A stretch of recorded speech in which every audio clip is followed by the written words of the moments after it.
All right, hello everyone. This is Zareen El-Amin. This is At Their Feet. This is our second part two today of Mama Kaida because we ended our part one on such a great note, telling us to, go and do our work. And then when we got off, she started talking about something that I felt I needed to record.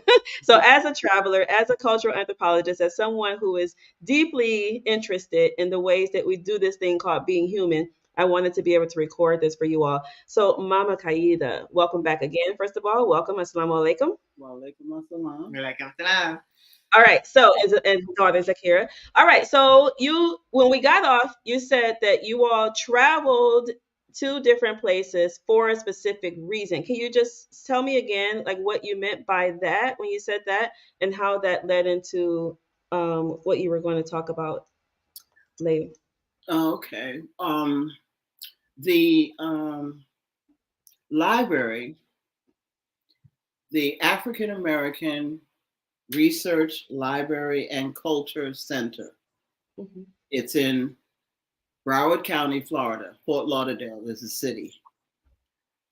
The street that it's on is called Sistrunk, Sistrunk,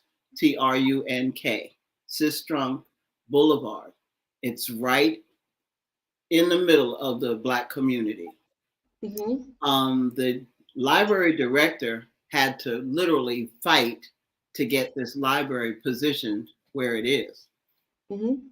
And so they built it from the ground up. It's a beautiful building. And one of the things that happened was it became one of 4 or 5 research centers.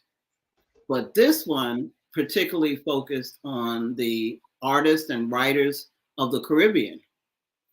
Um, Unlike the one in Harlem that focused on Black people around the world, the Schomburg Center. So when we went to Fort Lauderdale, because we were going back and forth to Miami, and we visited the Haitian community in Miami, and You're then talking about you and your husband visited, or who is the we? our family, Your family. Okay, so your family is traveling around yeah, Florida, when we and left, you go. Okay, Tennessee, we went to South Florida. okay. And so spending a lot of time in South Florida because that's where Zakira was receiving her treatments. So we were going back and forth all the time. And I was just reading about places in the city. And so when we lived there, I was able to work at the library there. And it was the grand opening. They had just got all the money that they could get from the county, and they opened up this library. They bought in the Shantahi King from Ghana, and they had lectures going on constantly. So we met the president of Lincoln University because she donated her collection, her papers to the Mhm. library, and then she had an office so that she could do lectures there after her retirement. And so when we went to Sistrunk Boulevard and we started talking to the people who lived there, that's how we found out about Dr. Sistrunk. As far as we knew, it was a sign that said, "This is where you are." But after learning his story, he was the first Black OBGYN to be able to help the sisters in that community. They were not allowed to go to the medical center. Mhm. He couldn't practice in the medical center because of his race.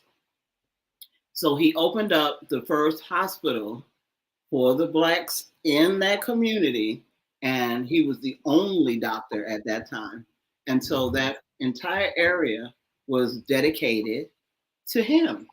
Mhm. And as we learned more about the Haitian community, that's when we began to understand that the Haitian Revolution, that the outcome of that, the fact that they were the British and the French, and in some cases the Spanish, that they were defeated in this revolution.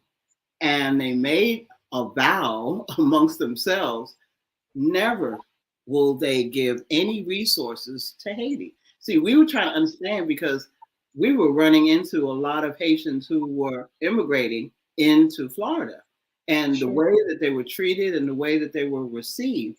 And so when we started to read more about the history of Haiti, then we began to see the big picture. And Hmm. so that's what my comment was, that if I read something by Zora Neale Hurston where she's an anthropologist and she went Yes. to Haiti. Frederick Douglass also went to Haiti. You know, so when you learn about why the revolution took place, who was participating in the revolution, and the outcome of the revolution, then you Hmm. begin to understand why Haiti exists the way that it is right now. I went to Santo Domingo because I couldn't go to Haiti at that time. And when we understand that that island was literally divided in two, the darker skinned people were put to one side, the lighter skinned people were put to the other side, and one became Dominica and the other one became Haiti. And so people who live in Florida, they don't think of themselves as Southerners. And you wouldn't know this if you didn't know anybody who lived in South Florida. They Hmm. think that they're part of the Caribbean. And so they don't relate to American history the way that people who are born here relate to history, and Hmm. include Florida. But also in Florida, you had a large Native American population. And so Hmm.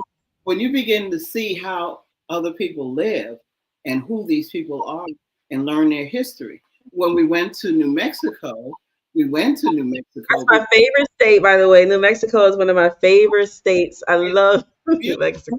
It's so beautiful. And It's so when gorgeous. you go there and you understand the history of the people who lived there before the Spanish came in and conquered the territory. But you also realize is that there are other people who are not black who have gone there because they know the history too. And so, when you start to think about it, we went to the Gambia and talked to people who said they knew nothing about blacks in America.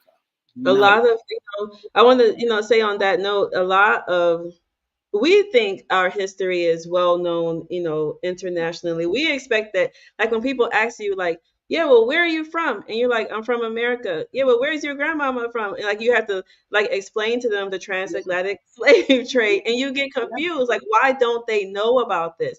You would Because think it's that not, they do. It's not taught to them, but it's and our deliberate. history is It's kept. deliberate. Why It's don't we deliberate. Yeah. why don't we know more about the Native Americans? I mean, if you're talking about indigenous people, and a lot of people will say Africans were here living amongst the Native Americans. Right. No, everybody didn't come on the ship. Right. Some people were here. And so Right. this is how you learn about. So my question, real quick, because you said right before when I restarted this that you said Zakira used to ask why you moved around so Oh much. yeah, yeah, yeah, yeah, Yeah. yeah. And why did you say you all moved around so much to Well, different states and such? I'm from New York. My husband's Mhm. from Tennessee. And so my relatives are basically on the East Coast. And he was raised as an only child. And so when he left home, he went into the military, which meant he was moving around constantly. Mhm. Um, when I decided to leave New York, I never thought of Atlanta being a destination. I thought of Atlanta as, oh, I'll go there and I'll take some classes, I'll do this, I'll work, blah, blah, blah, blah, blah. But I was looking, where can I go after that? And so Mhm. my father he was born in St. Vincent and raised in St. Thomas. And so one of the women that I worked with, she took us to the University of the Virgin Islands to do a conference and workshop and training for parents. And while I was there, I wanted to learn more about the people who lived in the Caribbean and who were they and how did they get to where they are, and so on and so forth. And then I found, my father only had one relative, um, and when my father passed, we had no information about his family. It was just Side note, this is why we're doing this at their feet, and this is why it's so important for people to capture your history right now for right. your future grandchildren and great grandchildren and such. So, And, yes. and when Zakira presented that question to me, and my first response was, well, how are we going to know where we want to be if we don't go, and see where these places are? You can read a brochure, but I I remember reading brochures about places, resorts, and vacation places, and never seeing anybody that looked like me. I said, well, Hmm. when we went to Key West, it was so interesting because we knew there were Muslims in Key West, but the Muslims said, oh, they didn't want to stay there because of the environment in Key West. And Hmm. so, you have to go there. I mean, that's not going to be in any brochure, and it's not going to be on any video, when people say why they left a certain place and Hmm. where they really want to go.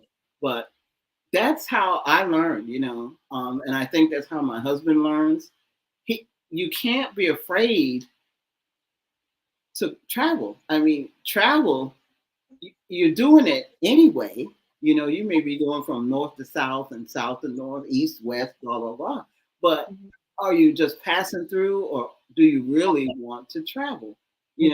And when you travel, you experience new food, Hmm. but all of it doesn't have to take place in a restaurant. You can go to somebody's house and eat and learn Yeah. about their family and all of this. I grew Yeah. up in a city where there were so many people of different cultures, speaking different languages, eating different food, that it doesn't faze me. But I had to consider the fact that, oh, she wanted to stay in the school with her friends, and Hmm. it got to a certain point where when she was in a particular school that she didn't like, then she was ready to move on. She was, oh, well, Hmm. can't we go here and can't we go there? And the first thing that I recognized about this child was that travel, it's in her nature. Yeah. She had a map in her high chair, and the map was of the continent of Africa. And so seeing it every day and internalizing it in her own way as a 2-year old or 1-year old, and then one day realizing, oh, I can go to any of these places. And, Anywhere you want. Yeah. and her father was like, yeah, yeah, let's go, let's go. And so I he love it. he also had her involved in his work because he would have to travel to places and he would have her look it up. Well, look up how I'm going to get from here to there and there to here and what's there when I get there. And so they were always talking about other places. And so Hmm. we took a trip from Florida. When we were leaving Florida, we took a trip to Minnesota because we were going with him. And when we got there, we were having such a good time because we got snowed in.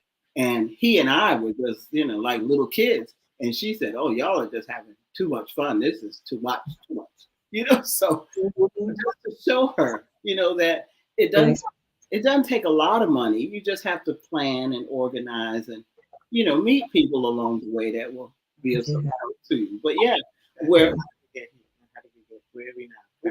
where where are we now? We're in Muskogee, and Yeah, so let's end on that because I want to hear like exactly where are you now and what's your goal for being there. So you tell us again where you are. we're on the Indian territory. The Muskogee Creek natives are here.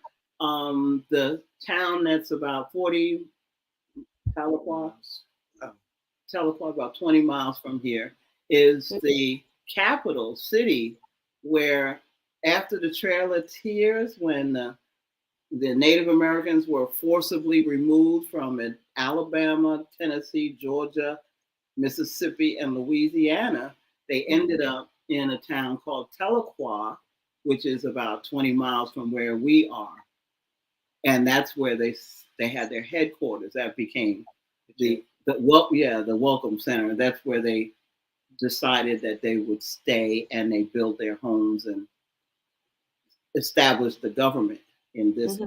area. So where we are now, we see car tags that say Cherokee Nation, Muskogee Nation, and I think there's like what 12 or 13 other tribes just in this area. And in the So were new you just curious though? Like, is that why you went there? You were just curious about the Native American history and we were, experience? we were on our way to New Mexico. We were on our way to New Mexico, stopped in Oklahoma.